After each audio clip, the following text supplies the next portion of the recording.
In this video, I'm going to share with you the first two disarms I like to teach, the low thumb base and the half snake. I feel that I should point out that disarming is probably a little lower on the list of skills one actually needs to learn. In fact, when it comes to disarming, probably about the best thing you can do is hit or cut the arm. In the Filipino martial arts, we call that defanging the snake. And secondary to that would be percussion disarms.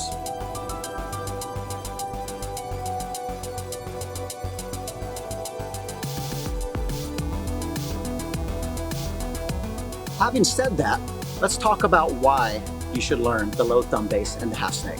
The first point I want to make is these disarms have a universal quality to them.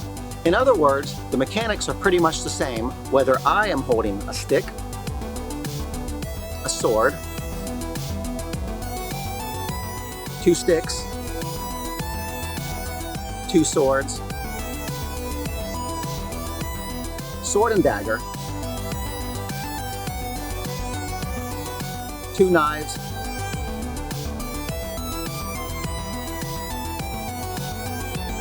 single knife, or empty hands.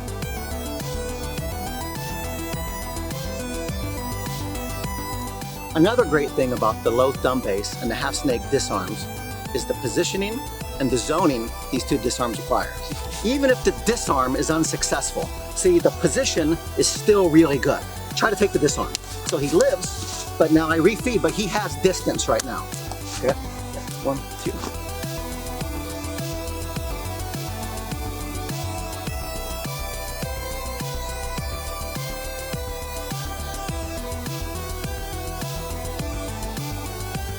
In fact, I like this positioning better than what we call the 2-on-1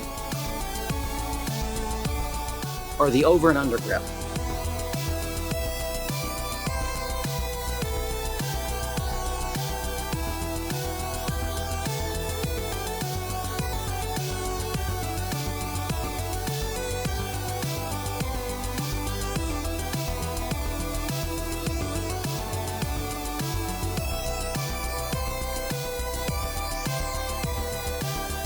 If there's a downside, these do require the practitioner to be significantly more educated.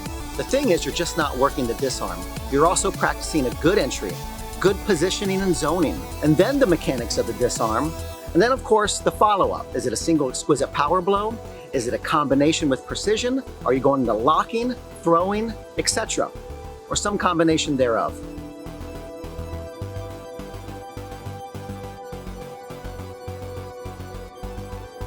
Okay, let's get into the details. Now, these disarms are actually named after their mechanics. For the low thumb base, we're just going to try to keep it simple. I know this is a very sterile way to show it, but for the simplicity of teaching it, if he just thrusts, I'm going to cover and hit, I'm going to slide down and hook up position. Now, the low thumb base disarm is actually named because I'm at the base of his thumb and I'm attempting to peel it while I simultaneously eject the weapon. I'm going to get back to that position here. Now, if this fails, which has a high probability of occurring, what happens is I can just pull on the top, or what we call the half snake disarm. Give me the one here. See, because the full snake is going to go that way. But you can't do that with the knife because you're going to cut yourself. See? I mean, look, it's just too daggone close. So instead, with the weaponry, if you fix that, see, we go to the half snake as opposed to the full snake. It's just it's just too hazardous. Low thumb base or half snake, definitely not the full snake. That's not going to be good. Once you've learned how to perform the basics of the disarm, you can then try to apply them against a numbering system. Any numbering system will work. I'm going to show them against the Enisano La Costa numbering system.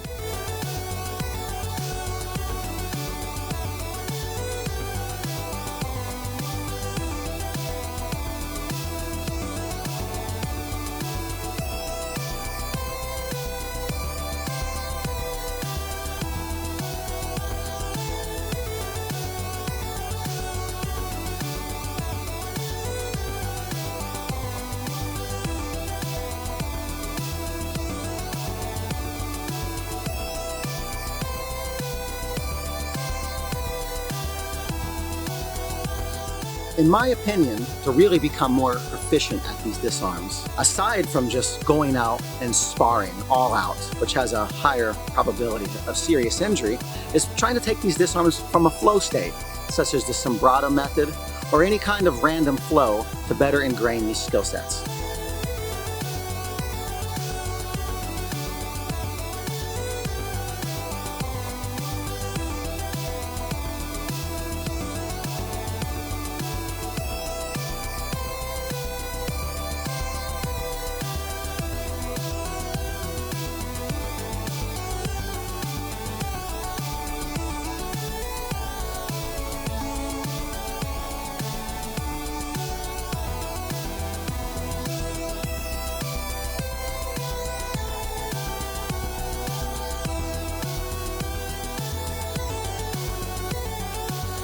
In conclusion, there are a lot of disarms to learn. You really just need to do your own research, find out what you like, what works for you. Some people don't want to do disarms at all.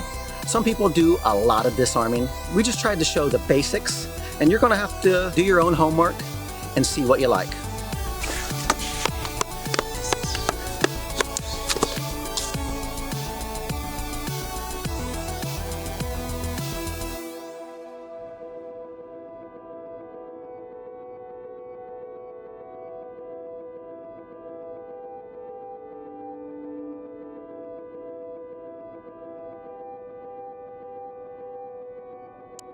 I think that was it.